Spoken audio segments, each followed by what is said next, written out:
qızın nişanını niyə qaytardınız? Qızın nişanı olmayıb ki.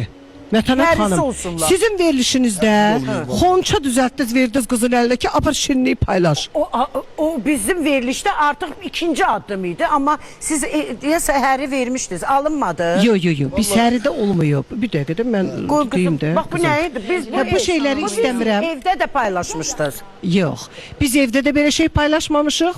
Ancaq siz paylaşmışsınız, bir də Zaurun verilişində.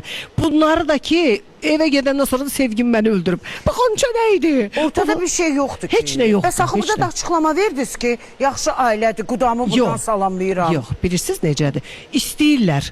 Hələ nə nişan yoxdur. Nişan olacaq, siz orada başda olmayacaqsınız. Hələ istəyirlər. İstəyirlər hələ. Yox, tezdir. Hələ tezdir. Vallahi Mətənət xanım, bu verilişlər ilə nişanlı elədik bu uşağı. Heç bu uşağın xəbəri yoxdur. Verilişlər ki, maşallah evləndirirlər. İnşallah nişan olacaq. Siz də orada başda olacaqsınız. İnşallah.